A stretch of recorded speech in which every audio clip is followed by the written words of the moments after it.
Pamagat, ginamit ng nobya ko ang dowry na ibinigay ko para magpakasal sa childhood friend niya. Ibinuhos ko ang lahat ng pagmamahal ko sa nobya kong si Liu Ruyan. Sabi niya, ako lang ang pakakasalan niya. Noong araw na iyon, ibinigay ko sa kanya ang 200,000 na inipon ko bilang dowry. Lumuhod ako para mag-propose sa kanya. Pero ginamit niya ang perang iyon para magpakasal sa kanyang childhood friend. Nang mabalitaan ko ito at sumugod ako para kumprontahin siya, nakasuot siya ng wedding gown, may hawak na bulaklak, at sinasabi ang T.A. kay Lin Kyong mo. Para akong isang payaso na nakatayo sa ibaba, nanlalambot ang buong katawan. Humiyaw ako, pumapayag kang pakasalan siya. Kung ganoon, ano ako? Tiningnan niya ako ng may sukdulan na pandidiri. Feng Wei, kasal ko to kay amo. Pwede ba, wag kang gumawa ng eksena? Nasaan ang security ng hotel na to? Itapon niyo palabas ang taong to. Sa gitna ng tulakan sa mga security guard, nahulog ako at nabali ang binti ko bago ako itinapon palabas ng hotel. Sa pagkakataong ito, tuluyan na akong nagising sa katotohanan. Matapos akong palayasin sa kasal, hindi ko na mabilang kung ilang beses akong umiyak. Basang-basa na ang 20 ng unan ko. Pero dahil sa katangahan, hindi ko napigilang buksan ang livestream ng kasal niya. Pinanood ko siyang puno ng pagmamahal na ikinukwento ang istorya nila ni Lin Kyong mo. Mula nang mag-college ako, si amo na ang tumulong sa akin na alagaan ang matatanda kong magulang. 20 taon na siyang kasama ko. Utang ko sa kanya ang buhay ko at habang buhay ko siyang pasasalamatan. Salamat sa lahat ng bumati sa amin at sa mga dumalo. Ito na ang pinakamasayang araw ng buhay ko. Napakalambing ng tingin ni Liu Ruyan kay Lin Kyong mo. Ganoon din ang tingin niya sa akin noong estudyante pa siya at palaging nakasunod sa akin. Pero mula nang magkita ulit sila ni Lin Kyong mo, ang malambing niyang tingin ay sa kanya na napunta. Tingnan mo kung paano siya tingnan ang babae. Siguradong mahal na mahal nila ang isa't isa. Sana magtagal kayo. Habang binabasa ko ang napakaraming pagbati sa screen, napuno ng galit at sama ng loob ang puso ko. Para itong kinukurot ng isang kamay, pilit na pinipira-piraso. Kahit ang paghinga ay masakit at tumutulo ang pawis sa noo ko. Sa sobrang galit, pinatay ko ang cellphone. Kung hindi, baka mamatay na ako. Kahit anong isip ko, hindi ko maintindihan kung bakit ginawa sa akin ito ni Liu Ruyan. Nagkakilala kami ni Liu Ruyan isang gabi nang kinorner siya ng mga siga-siga. Minura siya ng mga salitang marurumi at binugbog. Pero noong mga panahong iyon, si Liu Ruyan ay hindi sumusuko. Sumigaw siya, patayin niyo na ako, kung hindi, ako ang papatay sa inyo. Ako ang nagligtas sa kanya mula sa mga siga. Binilhan ko siya ng gamot para linisin ang mga sugat niya. Maingat siyang umurong at nagtatakang tiningnan ako. Bakit mo ako tinutulungan? Anong pangalan mo? Feng Wei, sabi ko habang nakangiti. Kahit sino naman sigurong makakita sa sitwasyon mo, tutulungan ka. Nawala ang pag-iingat sa mga mata niya. Lumapit siya at umupo sa tabi ko. Mabuti kang tao. Pwede ba kitang pagkatiwalaan? Mula noon, nagsimula ang aming ugnayan. Mula nang mag-asawang muli ang nanay ko, wala na akong naranasang magandang araw. Pinag-iinteresan ako ng mga kamag-anak, binubuli ako ng mga kaklase ko. Siguro, ang pagiging basagulera lang ang paraan para maprotektahan ko ang sarili ko, malumanay niyang kwento. Nang tumingala ako, ang mga mata niya ay namumula at magana sa luha, at nanginginig ang boses niya. Kaya kinuha ko siya mula sa bahay nila, binigyan ng matitirhan para makapag-aral, at buong pusong sinabi sa kanya, ako ang sandalan mo. Pwede mo akong pagkatiwalaan palagi. Mas matanda ako sa kanya ng 3 taon. Palagi siyang nakasunod sa akin, tawag ng kuya, kuya. Para sa kanya, handa akong kalabanin ang pamilya ko. Pero ngayon hindi ko na alam kung ano ang totoo at kasinungalingan sa mga nangyari sa kanya. Sabi niya, si Lin Kyong mo ang may utang na loob siya dahil inalagaan nito ang mga magulang niya. Ang sakit ng bali kong binti at ang sakit ng puso ko ay naghahalo na para bang namamanhid ang utak ko. Umiyak ako hanggang sa makatulog. Nagising ako sa malakas na kalabog ng pinto. Bumalik na si Liu Ruyan. Nakasuot pa rin siya ng pangkasal, pero sa paningin ko ngayon, napakapangit niya.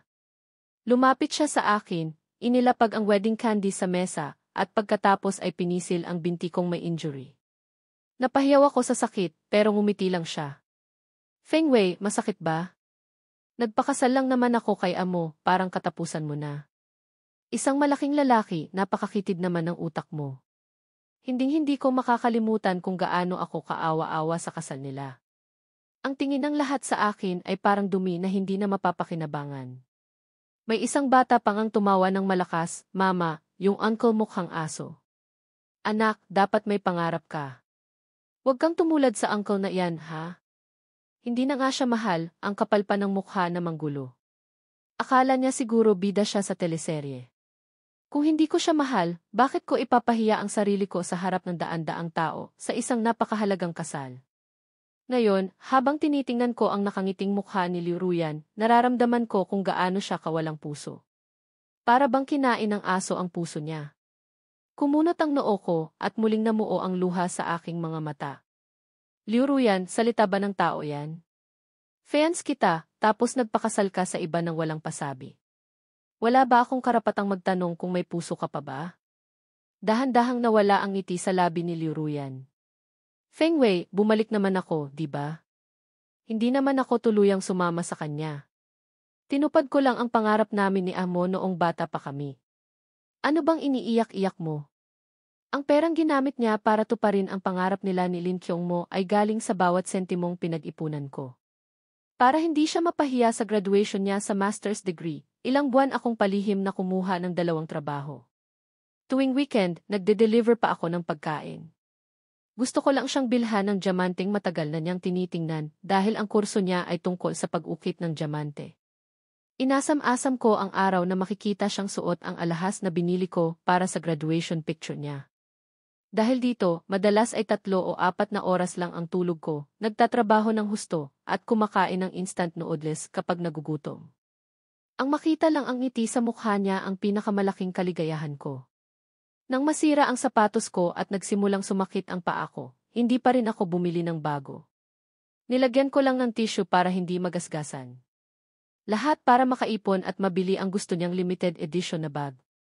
Para bigyan siya ng kaligayahan, palagi akong nagsisikap. Ako ang nagtipid sa sarili kong pagkain para makaipon ng 200,000 at ibinigay ito sa kanya bilang dowry. Sinabi ko sa kanya, kung hihingin mo ang mga bituin sa langit, hindi ko kayang abutin. Pero kung may hihingin kang kahit anong bagay sa mundo, handa akong ibuwis ang buhay ko para maibigay sa'yo. Noong gabing iyon, niyakap niya ako ng mahigpit habang umiiyak. Pero sino ang mag-aakala na paulit-ulit niyang ipagpapaliban ang kasal, para lang gamitin ang pera sa kasal nila ni Lin Qiongmo? Ngayon, binabaliwala niya ang lahat, na para bang isa lang itong laro na hindi ko dapat pansinin. Isinaboy niya ang wedding candy sa akin. Huwag ka nang sumimangot. O, may matamis na candy para sa'yo. Hindi ko alam kung nagtatanga-tangahan siya, o sadyang tanga talaga, at paulit-ulit akong sinusubok. Galit kong ibinato ang mga candy ng kasal sa sahig. Sa paos kong tinig, sumigaw ako. Sino ba nang may gusto sa mga candy niyo, ha? Liu Ruyan. Sino ba talaga ang kinamumuhian mo? Ako ba? Lumayo ka sa akin. Layuan mo ako. Napahinto siya. Nanginginig ang kanyang mga labi. Bumagsak ang mga luha niya na parang isang batang labis na nasaktan. Feng Wanqi. Alam mo ba kung ano ang sinasabi mo? Bakit mo ako tinatrato ng ganito? Noon, kapag ganito ang ekspresyon niya, malungkot, sugatan. Ako mismo ang sisihin ang sarili. Na ako ang dahilan kung bakit siya nasasaktan. Pero ngayon, ang gusto ko lang ay makalayo. Hinila ko ang sarili ko pababa ng kama. Bitbit ang paa kong may bali. Hindi pa man ako nakakagawa ng ilang hakbang. Ang sakit mula sa buto ay kumalat sa buong katawan. Napahandusay ako sa sahig, nanlilisik sa kerot. Lumapit si Liu Ruyan para tulungan ako. Pinunasan niya ang kanyang mga luha. Bakit hindi ka pa nagpatingin sa ospital? Ako na ang magdadala sa'yo. Masakit ang aking binti, hindi ko magawang tumanggi. Pinayagan ko siyang buhatin ako papunta sa kotse. Pag-upo ko sa loob ng sasakyan, bumungad agad sa akin. Ang matapang na amoy ng sigarilyo. At ang halos hindi maipaliwanag na pheromones ng isang lalaki. Lumingon ako sa kanan. At sa loob ng drawer ng pintuan ay may nakita akong ginamit na kondom. na may malinaw pang likido sa loob. Namutla si Liu Ruyan. Agad niyang kinuha ito at itinapon sa basurahan. Inayos ang upuan sa posisyong komportable sa kanya. Nabigla ako. Ang sasakyang ito. Ako ang nagregalo nito sa kanya bilang graduation gift. Ayaw kong mahirapan siya sa pag-commute papasok ng trabaho. Kaya't ibinenta ko pa ang sarili kong kotse upang mabilhan siya ng bago. Pero kahit ang sasakyang ito, ginamit din pala nila bilang pugad ng kanilang pag-ibigan. Palihim kong pinunasan ang mga luha. Nagpanggap na parang wala akong nakita. Pagod na ako. Pagod na akong makipagtalo. Ngunit nagsalita pa siya. Pinahiram ko ang kotse kay Tayan Amo kanina. Yung kondom na yun baka lobo lang yun. Hindi ko rin alam. Napakababaw. Parang pinilit lang gumawa ng dahilan na hindi man lang kapanipaniwala.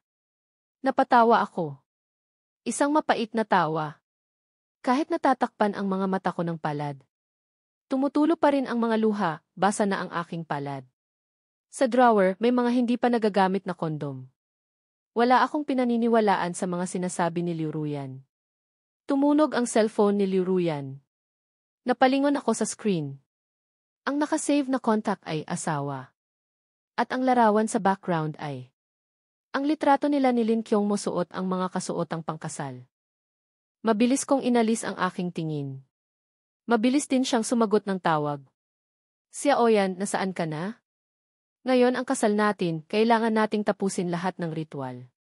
Kung hindi, paano natin masasabing kasal na tayo? Naging balisa ang mga mata ni Liu Ruyan. Palihim siyang tumingin sa akin. Pero pinilit pa rin niyang magsalita sa tono ng kasiguruhan. Paparating na ako. Pagkababa ng tawag, bumulong siya sa akin. Nangako ako kay Amo, isang kasal lang. Pagkatapos ng araw na ito, babawi ako sayo. Bigla niyang ipinarada ang kotse sa tabi ng kalsada. Tumingin siya sa akin na parang hindi na ako kilala. At malamig niyang sinabi, maghanap ka na lang ng ibang sasakyan papuntang ospital. Napatulala ako. Ilang taon na kaming magkasama. Pero ngayon, ni hindi na niya pinipilit magpanggap na nagmamalasakit. Pinilit kong pigilan ang luha. Kinontrol ang sarili kong emosyon. Hinayaan ko munang mawala ang bigat sa lalamunan. Bago ako nagsalita. Liu Ruyan, kung ngayong araw ay pipiliin mong pumunta sa kanya. Kung tatahak ka papunta kay Lin Kyong Mo. Tapos na tayo. Sa kaibuturan ng puso ko, umaasa pa rin ako. Umaasa akong magsisisi siya. Nasasabihin niyang mas mahalaga ako kaysa sa kanya. Pero ang mga salitang lumabas sa bibig niya ay puno ng paghamak.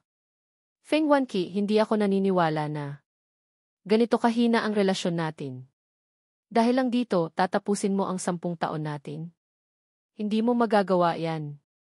At sa mga salitang iyon, iniwan niya ako, mabilis siyang nagmaneho paalis. Walang iniwang kahit anino maliban sa usok ng tambutso. Sumakay ako ng taxi papuntang ospital. Doon, nilagyan ako ng cast ng doktor. At tinakdang isa lang sa gihi para sa gamot na anti-inflamasyon. Mag-isa akong nakahiga sa kama.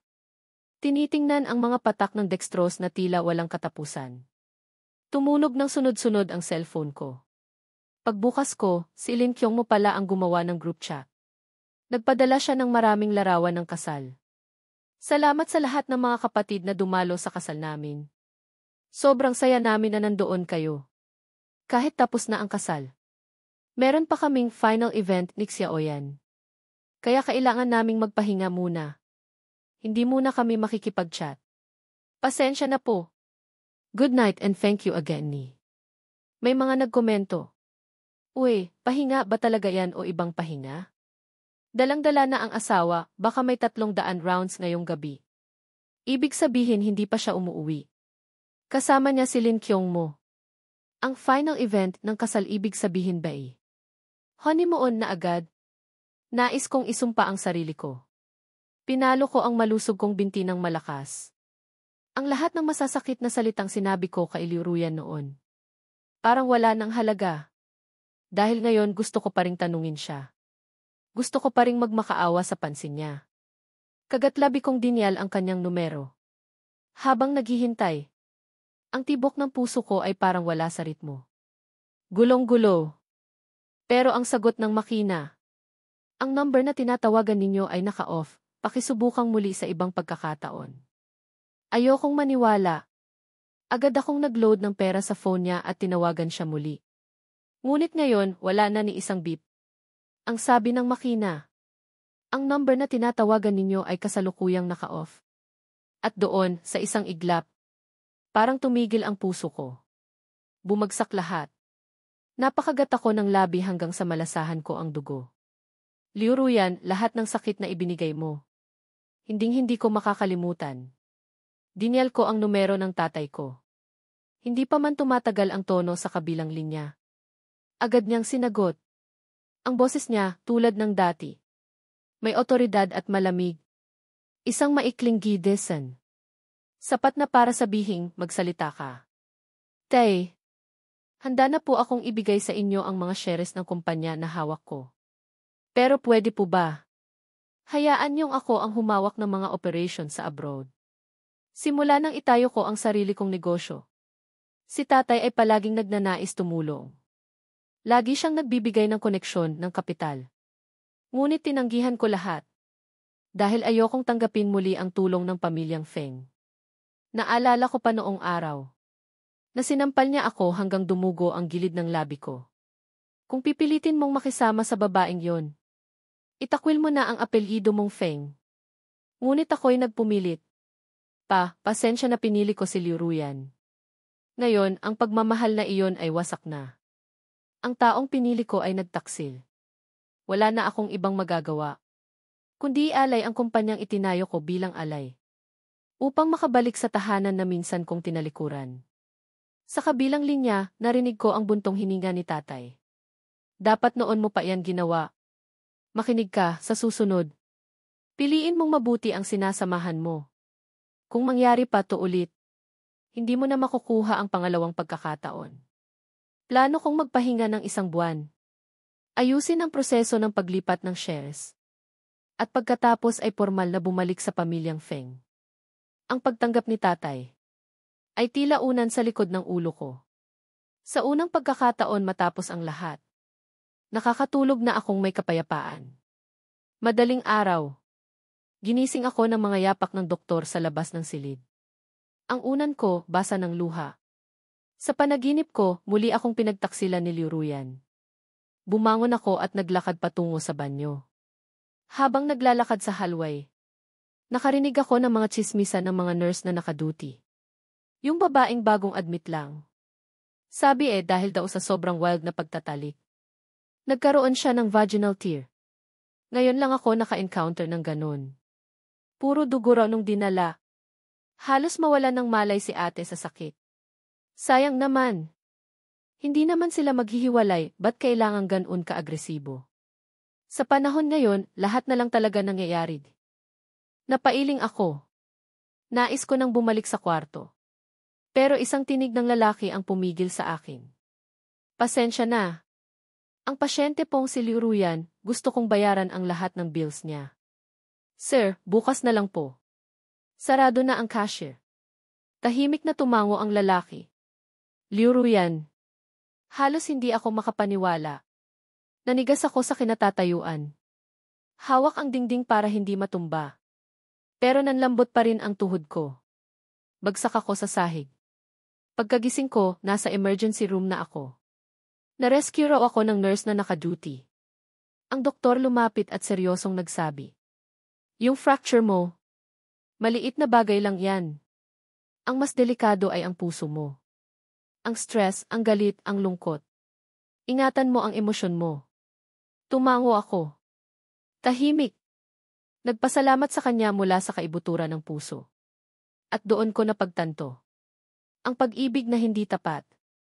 Hindi kailanman magiging totoo. At hindi kailanman magdudulot ng kaligayahan. Nagpa siya akong lumabas na ng ospital.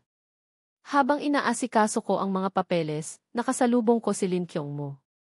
Sinulyapan niya ang binti kong nakakast at nang uyam, aba, si Feng Wei pala. Hindi pa ba magaling iyang binti mo? At bakit parang putlain ka? Kaya pala ayaw sa'yo ni Xiao yan. Kumunot ang noo ko at humigpit ang pagkuyom ng kamao ko. Pero dahil nasa ospital kami, pinigilan ko ang galit ko at sinubukang lagpasan siya.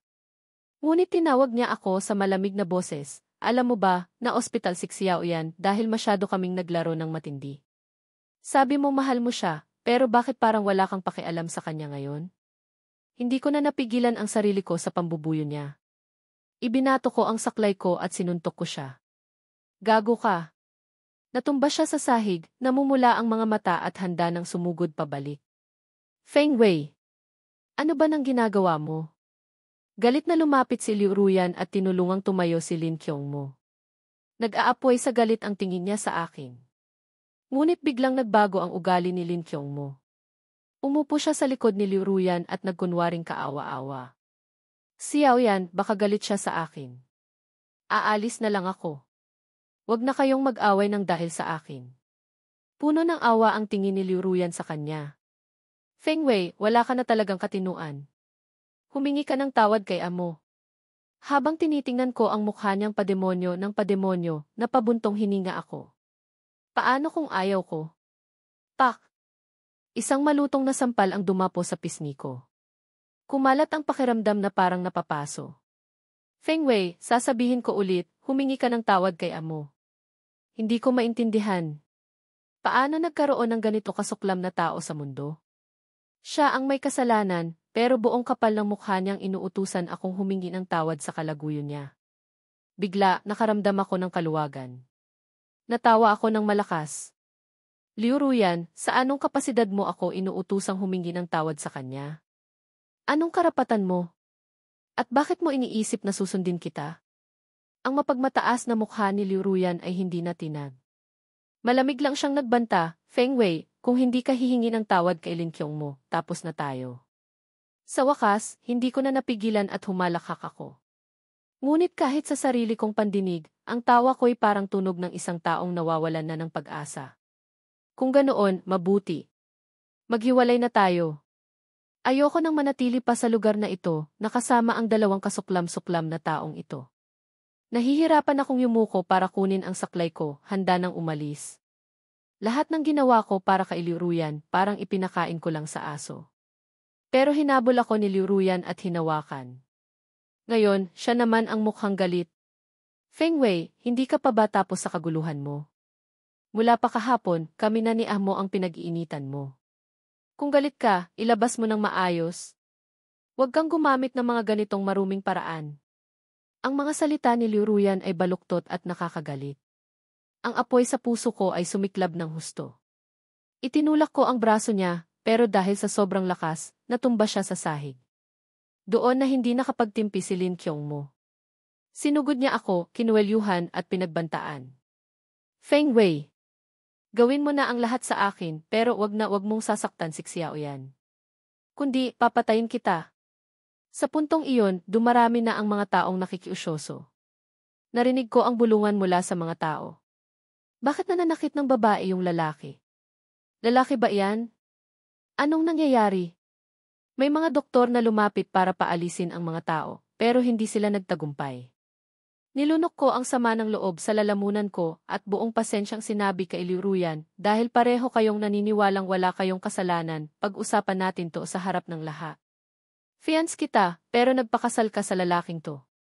Ano nang tingin mo sa akin? Ngayon, kasama mo siya rito sa ospital, walang paumanhin, walang paliwanag, at inuutusan mo pa akong humingi ng tawad sa kanya. Siya ang unang nang provoke sa akin. Lalong dumami ang luha sa mga mata ni Liu Ruyan. Umupo siya sa sahig, tinakpan ang mukha, at humagulgol ng malakas. Sinamantala ni Lin Qiongmo ang pagkakataong iyon. Ang suntok na kanina ipinigilan niya ay ibinigay niya sa mukha ko. Nagsisinungaling ka. Naghahanap ka ba ng kamatayan? Ang mga doktor ang tumawag sa security para pilit kaming paghiwalayin. Pinunasan ko ang gilid ng labi ko, puno ito ng dugo. Liu Ruyan, tapos na tayo. Lahat ng nakaraan, ituring mo na lang na ipinakain ko sa aso. Hirap akong tumayo mula sa sahig, tinulak ang mga tao, at umalis sa lugar na iyon habang naririnig ang mga bulungan nila sa likuran. Pag-uwi ko, kinuha ko ang titulo ng bahay. Noon, para bigyan si Liu Ruyan ng seguridad, ipinangalan ko ito sa kanya, kahit na ako ang nagbayad ng buo. Ngayon, naiisip ko kung gaano ako naging tanga. Ibinigay ko ang lahat sa kanya, pero wala akong napanatili kahit siya. Huminga ako ng malalim at sinimulang ayusin ang mga gamit ko. Gusto kong umalis sa lalong madaling panahon. Naghanap na rin ako ng abogado para subukang bawiin ang bahay at kotse na binayaran ko ng buo para sa kanya. Noong ibinigay ko ang mga iyon, bukal sa loob ko at wala akong pinagsisihan. Pero ang liuruyan ngayon ay hindi karapat-dapat sa mga gamit ko. Habang tinitingnan ko ang mga gamit ko na hindi man lang mapuno ang isang maliit na maleta, natawa ako. Inilabas ko ang lahat ng litrato at video namin ni Liuruyan. Sa loob ng 10 taon, mula high school, college, hanggang sa master's degree niya, kasama ako sa buhay niya. Walang nakakaalala sa birthday niya kundi ako. Ako ang laging kasama niya, nag-order ng cake, nagbibigay ng bulaklak, at kumukuha ng video bawat taon. Binuksan ko ulit ang video para balikan ang mga alaala. Sa video, nakapikit si Liuruyan habang nagwi-wish. Matapos niyang hipan ang kandila, tinanong ko kung ano ang wish niya. Sabi niya, hindi na raw magkakatotoo kapag sinabi. Pero noong mga panahong iyon, malambot pa ang puso niya. Matapos niyang pahira ng cake ang ilong at mukha ko, nakangiti niyang sinabi, ang wish ko ay makasama si Feng Wei magpakailanman. Sana hindi ako iwan ni Feng Wei. Mukhang totoo nga, hindi nagkakatotoo ang wish kapag sinabi. Sa kamera na naglalaman ng mga alaala, 2 taon nang walang video ng birthday ni Liuruyan. Dahil sa nakalipas na 2 taon, palagi siyang nagdadahilan na kasama niya ang mga kaibigan niya. Noong una, masaya ako na may mga kaibigan na ang Ruyan ko. Pero nang umuwi siyang amoy alak, humiga sa kama, niyakap ako at sinabing, mahal, inom pa tayo. Umilaw ang screen ng cellphone niya. Isang mensahe mula sa contact na may pangalang Imahal ang nagsabing, Xiao Yan, nakauwi na ako. Huwag kang mag-alala. Iyon ang unang beses na nahuli ko sila. Nag-away kami ng matindi. Pero sinabi ni Liuruyan, natalo lang kami sa truth or dare, kaya pinalitan ang contact name. Feng Wei, huwag kang mag-isip ng kung ano-ano. Kapag nag-isip ka pa, magagalit na ako. Ngayon, naiisip ko kung gaano ako naging sobrang mapagtiwala sa kanya noon. Nangangasim na ang mga mata ko sa kaiiyak. Kinusot ko ang mga mata ko at tuluyang binura ang lahat ng video. Ang mga litrato ay bumuo ng isang makapal na bunton. Sinindihan ko ito at sinunog lahat. Sa huli, tinanggal ko ang engagement ring sa daliri ko, itinapon sa inidoro at i-flush. Pagkatapos, hinila ko ang aking maleta at nilisan ang lugar na puno ng sakit. Nagmadali akong bumalik sa bahay ng pamilya Feng, determinado na ituon ang sarili sa negosyo. Baka sakaling maokupan nito ang isip ko at mabawasan ang sakit ng pagkakatraidor. Kaya noong gabing iyon, nagsimula na akong makipag-ugnayan sa assistant ng tatay ko tungkol sa paglilipat ng mga share. Tumawag si Liuruyan pero hindi ko sinagot. Naiinis lang ako. Nagpadala siya ng litrato ng abo ng mga sinunog kong litrato na naiwan sa gitna ng sala. May mga sulok na hindi pa tuluyang nasunog. Feng Wei, bakit mo sinunog ang mga alaala natin? Seryoso ka ba? Bakit hindi mo sinasagot ang tawag ko? Nasaan ka? Bibigyan kita ng 3 bilang, kung hindi ka sasagot, mahihirapan ka ng suyuin ako. 3, 2. 1, di. Noon, sa tuwing magagalit siya, agad akong hihingi ng tawad, anuman ang dahilan. Ang magalit siya ay kasalanan ko na agad. Siguro masyado ko siyang sinanay. Akala niya nagtatampo lang ako. Pero ngayon, seryoso na ako. Ang desisyon kong umalis ay hindi na mababago. Hindi ko siya sinagot. Sa halip, blinak ko siya. Mula ngayon, wala nang pakialam kung anong gagawin ni Liuruyan. Mabilis ang naging aksyon ng mga tao ni Papa. Kailangang mailipat sa akin agad ang negosyo sa ibang bansa, kaya kinabukasan, may pinapunta na sila sa kumpanya ko para pag-usapan ang paglilipat ng shares. Isang babae ang kausap ko. Naging maganda ang aming pag-uusap. Mabilis na lumipas ang oras hanggang tanghali at dinala ko siya sa kantin ng kumpanya para kumain. Pero hindi ko inaasahan na mahahanap ako ni Liuruyan sa kumpanya. Kinuha niya ang tasa ng kape ko at walang pag-aalinlangang ibinuhos sa mukha ni Fangyele. Pagkatapos, marahas niyang ibinato ang tasa sa sahig. Ang malutong na tunog ay nakaagaw ng pansin ng lahat sa kantin. Agad akong humarang sa harap ni Fangyele, kumuha ng tissue para punasan ang mukha niya, at galit na tinanong si Liu Ruyan, Liu Ruyan, ano ba nang ginagawa mo? Puno ng luha ang mga mata ni Liu Ruyan, nanginginig ang boses niya. Feng Wei, kaya pala hindi ka umuuwi at blinak mo pa ako. Dahil may bago ka na. Hindi ba't nangako ka sa akin na hindi mo ako iiwan? Tapos ngayon, nakikipag-date ka sa ibang babae nang hindi ko alam? Inisip mo ba ako? Napangisi ako. Liu Ruyan, hindi ba't sabi mo rin noon na sana hindi tayo maghiwalay? Pero ikaw ang unang nagtaksil. Huwag mo akong pagbintangan. Akala mo ba kauri mo ako? Siya ay business partner ko lang. Mukha siyang nagulat. Agad siyang humiti, kumuha ng tissue para ayusin ang damit ni Fang Yile at humingi ng paumanhin. Pasensya na, pasensya na. Masyado lang akong nag-aalala. Feng Wei, kaya ako nag-aalala ng ganito ay dahil mahal kita. Huwag mo naman akong ituring na parang hindi mo ako kilala. Inutusan ko ang assistant ko na bumili ng bagong damit para kay Fang Yile. Dahil sa hiya, hindi na tinapos ni Fang Yile ang pagkain at mabilis na umalis. Hinawakan ni Liu Ruyan ang kamay ko at naglambing. Kuya, umuwi na tayo ngayong gabi ha? Nagkunwari siyang may sikreto, lumapit sa tainga ko, at bumulong, patawad kung napabayaan kita nitong mga nakaraang araw. Ngayong gabi, pwede mong ilabas lahat ng galit mo sa akin. Malamig ko siyang tiningnan. Liu Ruyan, hindi ako namumulot ng basura. Ikaw ang nagsabi, kung hindi ako hihingi ng tawad kay Lin Qiong mo, tapos na tayo. Pilit kong tinanggal ang kamay niya. Mukha siyang nasasaktan at sunod-sunod na tumulo ang luha niya. Pero ngayon, kahit na nakikita ko siyang kaawa-awa, wala na akong nararamdamang awa. Sa halip, nasusuklam ako. Mahina siyang nagsalita. Kuya Wei, basura na ba siksiyaw yan sa tingin mo? Nagpakasal ako kay Amo para pasalamatan siya sa pag-aalaga sa mga magulang ko. Ilang taon na akong wala, siya ang nag-aalaga sa kanila. Ikaw pa rin ang pinakamamahal ko. Ang sinabi kong maghiwalay tayo, sinabi ko lang iyon dahil sa galit. Bakit mo sineryoso? 10 taon kaming magkasama ni Liu Ruyan, mula noong rebelding high school student pa lang siya. Para tulungan siyang umalis sa toxic niyang pamilya at magkaroon ng magandang kapaligiran para mag-aral, ilang beses kong kinausap ang mga magulang niya. Alam na alam ko kung anong klaseng tao ang mga magulang niya at kung ano ang nararamdaman niya para sa kanila. Noong mga panahong iyon, demonyo ang stepfather niya at gusto niyang isuplong ito sa pulis.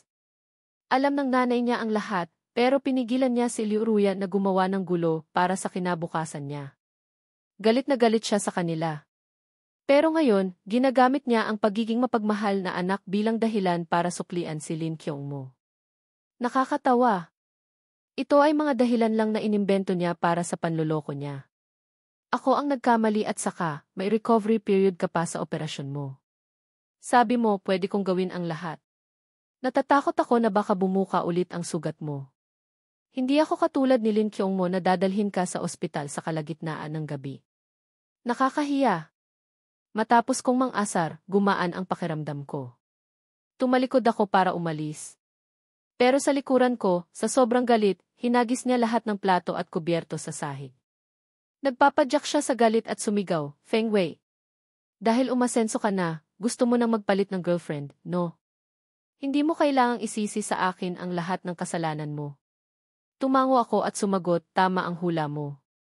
O, ano ngayon? Feng Wei, sigaw niya. Kung hindi ka sasama sa akin pabalik, pupuntahan kita sa kumpanya araw-araw. Hindi ko na siya pinansin. Sa pagkakataong ito, tuluyan na akong umalis. Hindi na ako mahahanap ni Liu Ruyan. Nakipag-usap na ako sa tatay ko. Hindi na ako ang legal representative ng kumpanyang ito. Bukas, sasakay kami ni Fang Yile sa eroplano at aalis sa lugar na ito. Pupunta ako sa ibang bansa para palagin ang negosyo, at si Liu Ruyan ay tiyak na makakalimutan ko. Nang nakasakay na kami ni Fang Yile sa eroplano, habang tinitingnan ang mga ulap sa labas, gumaan ang pakiramdam ko. Blinak ko si Liu Ruyan sa lahat ng paraan. Hindi na niya ako makokontak. Kakasimula ko pa lang sa kumpanya ng tatay ko, at ayokong may masabi ang iba. Kaya ibinuhos ko ang 200% ng aking enerhiya sa trabaho. Kapag abala, mabilis lumipas ang oras. Araw-araw akong pinapaalalahanan ni Tita Zhang sa bahay na lagyan ng gamot ang binti ko. Mabilis na gumaling ang binti ko. Hindi na ako nagigising sa gabi dahil sa sakit. Sinabi ng abogado na malaki ang tsansa na manalo ako sa kaso laban kay Liu Ruyan at mabawi ang bahay at kotse, pati na rin ang karapatang hilingin na ibalik ni Liu Ruyan ang 200,000 na dowry. Sumagot ako, wag na yung 200,000. Ituring mo na lang nabigay ko sa kanila. Sinundan ni Liu Ruyan ang mga lead hanggang sa baba ng kumpanya. May hawak siyang malaking karatula. Tiningnan ko gamit ang binocular. Nakasulat, Feng Wei, nagkamali ako. Patawarin mo ako. Dahil dito, unti-unting dumami ang mga taong nakikiusyoso sa harap ng kumpanya. May nagtanong sa akin, Young Master Feng, anong gagawin natin? Sumagot ako, may kumuha ba ng litrato niya at ipost sa internet? Nag-usap-usap ang mga tao. Nakakita na ako ng lalaking nanunuyo ng babae ng ganyan, pero hindi pa ako nakakita ng babaeng nanunuyo ng lalaki ng ganyan. Sabi niya nagkamali siya, ano kayang kasalanan niya? Grabe ang pag-ibig niya. Ang init-init ng araw, ilang minuto lang ako sa labas hindi ko na kaya. 2 oras na siyang nakatayo dyan. Hindi pa ba lalabas si Feng Wei? Hindi ko pa nakita si Liu Ruyan na ganito kababa ang pride. Dahil sa pinagsamahan namin ng maraming taon, inutusan ko ang assistant ko na bumaba para pakiusapan siyang umuwi. Pero hinawakan niya ang assistant. Hindi ako aalis hanggat hindi ko nakikita si Feng Wei. Pakiusap, tulungan mo ako. Gusto kong makita si Feng Wei. Halos lumuhod na siya sa sobrang pagmamakaawa. Ang assistant ko ang pumigil sa kanya at hirap na nakatakas. Ilang minuto lang akong hindi tumingin sa baba, dinala na siya sa ospital dahil sa heatstroke. Napansin siya ng security sa may gate at dinala sa ospital. Kumalat na naman ang balitang ito sa internet. May nagsabi, sino ba iyang Feng Wei na iyan? Ang taas ng ere. Nagpakumbaba na yung babae, pero ang tigas pa rin ang puso. Si Feng Wei na iyan, yung nag-iisang anak ng chairman ng Feng Group. Kaya pala ang taas ng ere. Ang mga ganitong bagay ay binasa ko lang at hindi ko na pinansin. Dahil ang mga tao sa internet ay mababaw tumingin sa mga problema, at si Liu Ruyan ay paunti-unting sinira ang puso ko sa bawat pagkakataon. Hindi ko na siya pupuntahan at hindi ko na rin siya patatawarin. Ngunit ang matinding galit ko sa kanya ay unti-unti nang humupa.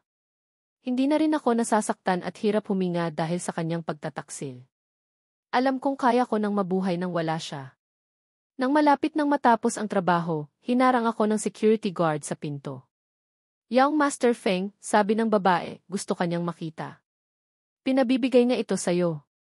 Inabot niya sa akin ang isang nakatuping papel. Hindi ko na siya pinahirapan.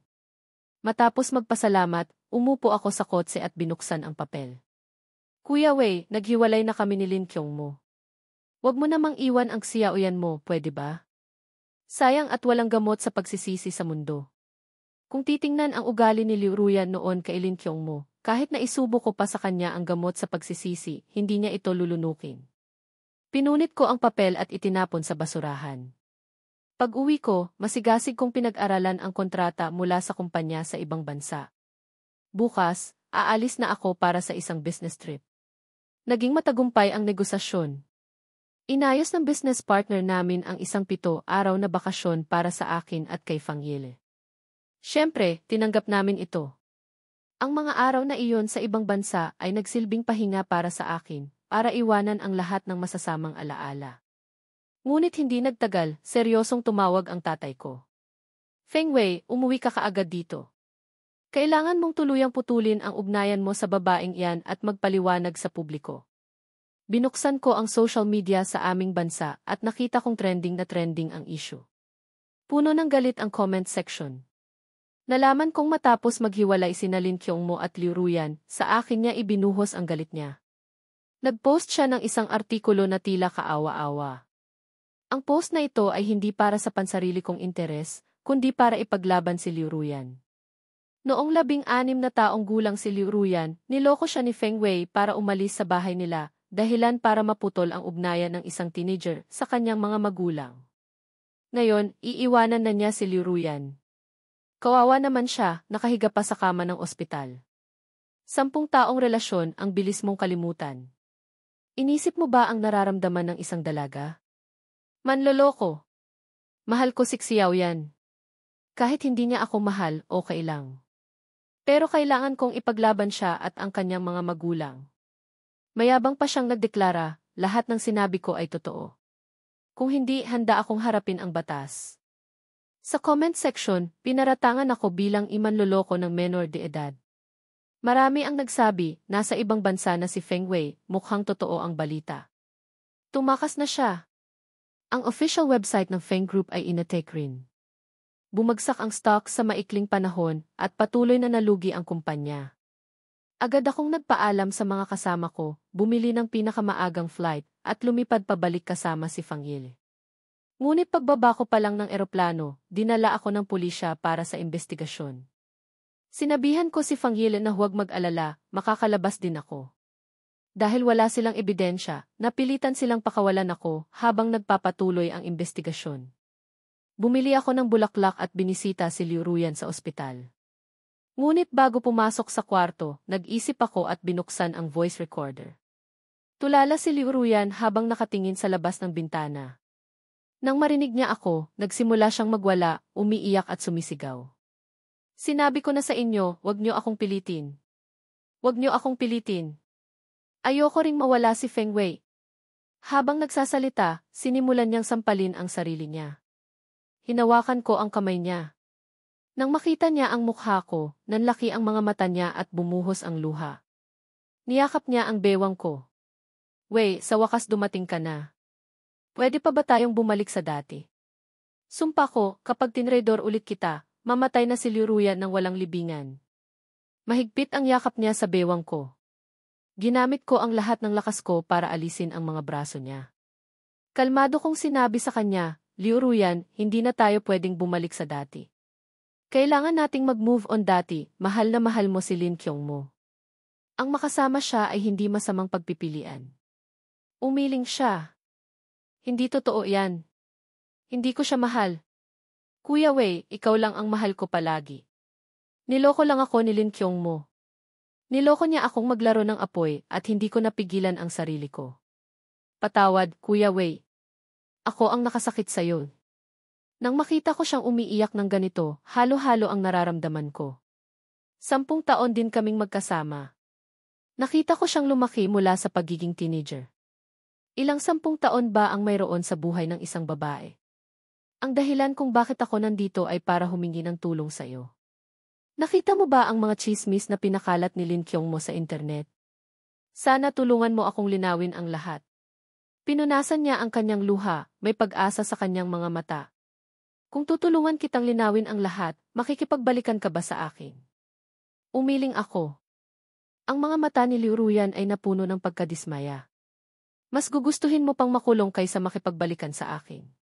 Kung ganoon, Kuya Wei, dahil hindi na tayo pwedeng magkabalikan, sabay na tayong pumunta sa impyerno. Makulong ka na. Isang ngiti ang sumilay sa kanyang mga labi at tumawa siya ng parang nababaliw. Nanlamig ang likod ko. Wala akong nagawa kundi umalis. Kailangan ng ebidensya ng pulisya. Ngunit 10 taon na ang nakalipas. Wala silang ebidensya at wala rin ako. Ang kaso ay kailangang isara na lang. Nagpahayag ng pagkadismaya ang mga tao sa internet. As expected from the young master of Feng Group, ang lakas ng kapit. Kahit ganito, hindi pa rin siya nakulong. Mahirap ang landas ng isang ordinaryong tao sa paghahanap ng katarungan. Sumulat ako ng isang mahabang-mahabang artikulo, isinasalaysay ang buong kwento namin ni Liu Ruyan, mula simula hanggang dulo, umaasang magiging mahinahon sila sa kanilang mga salita at hindi idadamay ang mga magulang ko. Tinanong ko ang lahat, hindi ba pamilyar sa inyo ang 2 taong ito? Yung nag-livestream ng kasal sa isang platform na ang pangalan ay Xiao yan. Ako yung ex-boyfriend na gumulo at pinalayas. Noon, naging usap-usapan din ang pangyayaring iyon. Pero nang may nagtanong kung sino ako, pinalabas lang ni Liu Ruyan na isa akong ex na nanggugulo. Sinabi pa nga ng mga tao, anong drama ng ex na yan? Buti nga pinalayas. Ang dapat sana ay isang tahimik na livestream ng kasal ay umabot sa 200,000 na manonood dahil sa eksena ko. Hindi mabilang ang nagbigay ng regalo sa kanila. Sa simula, ayoko sanang ilabas ang lahat sa internet. Pero dahil siniraan ako ni Lin Kyungmo at hindi ako tinulungan ni Liu Ruyan, kung may pupunta sa impyerno, hayaan siyang mag-isa. Ang unang nagtaksil ang dapat mapunta sa impyerno. Matapos kong ilantad ang lahat, nilinaw ko na bago naging legal ang edad ni Liu Ruyan, nagpapanatili kami ng ligtas na distansya. Matapos ang kasal ni Liu Ruyan, tuluyan na kaming naghiwalay. Lahat na nangyari pagkatapos noon ay wala nang kinalaman sa akin, si Feng Wei. Sa wakas, humupa na ang gulo sa internet. Ang mga taong nakaunawa na ay nagsimulang ibaling ang kanilang galit kina Liu Ruyan at Lin Kyungmo. Tumaas din muli ang stocks ng Feng Group. Akala ko tapos na ang lahat. Ngunit nag-post si Liu Ruyan ng isang suicide note. Ito ay mga screenshot ng pag-uusap nila ng kanyang mga magulang. Sinisi siya ng mga ito, kahit si Feng Wei hindi mo napigilan, ano pa ang magagawa mo? Sumagot siya, di ba kayo ang natatakot na hindi ko kayo aalagaan kaya sinabi ninyong pasalamatan ko si Lin Kyungmo? Kung hindi dahil sa kanya, maayos pa rin sana ang relasyon namin ni Feng Wei. Sumagot ang mga magulang niya, kung nagawa niyang iwan ka ng ganoon kadali, kasalanan mo iyan dahil wala kang kakayahan. Si Feng Wei ay mabuting tao. Hindi ako karapat-dapat para sa kanya. Pagkatapos kong mamatay, wag niyo siyang guguluhin. Sa kanyang social media, nilinaw niya ang lahat ng chismis laban sa akin. Ang huling salitang iniwan niya sa mundo ay, si Feng Wei ang bayani ng aking kabataan. Dinala niya ako palayo sa nakakatakot kong pamilya at tinulungan akong makapagtapos ng master's degree. Ako ang nagkasala sa kanya. Ito ang kasalanan ko. Sa susunod na buhay, handa akong maging alipin niya. Nang dumating ang mga pulis sa ospital, tumalo na si Liu Ruyan mula sa pinakamataas na palapag ng gusali. Si Lin Kyungmo ay nahatulan ng batas dahil sa paninirang puri. At ako, kahit natuluyang bumaliktad ang opinyon ng publiko pabor sa akin, hindi ko magawang maging masaya. Inisip kong kamuhian si Liu Ruyan habang buhay. Kahit na nawala ang kalahati ng galit ko, isa pa rin siyang tinik na nakabaon sa puso ko. Pero hindi ko inasahan na pipiliin ni Liu Ruyan na lisanin ang mundo. Kahit hindi pa nagsisimula ang kaso sa ari-arian, panalo na ako. Ang bahay at kotse na ibinigay ko sa kanya ay bumalik sa aking mga kamay ng walang kahirap-hirap. 3 buwan matapos kong ibenta ang bahay at kotse, ang tinik na iniwan ni Liu Ruyan sa puso ko ay unti-unting kumupas at nawala. Sa nakalipas na 3 buwan, naging sobrang abala ako sa trabaho sa kumpanya, madalas na nag-o-overtime hanggang madaling araw. Pero sulit ang lahat. Nakuha ko ang pinakamalaking order mula sa Europa. Isinara ko ang computer, nag-inat at nag-message kay Fangyel. Libre ka ba pagkatapos ng trabaho? Pwede ba kitang ayain kumain? Sumagot siya, received, Young Master Feng. Hindi ko na malayang napangiti ako. CJ, hihintayin kita sa kotse.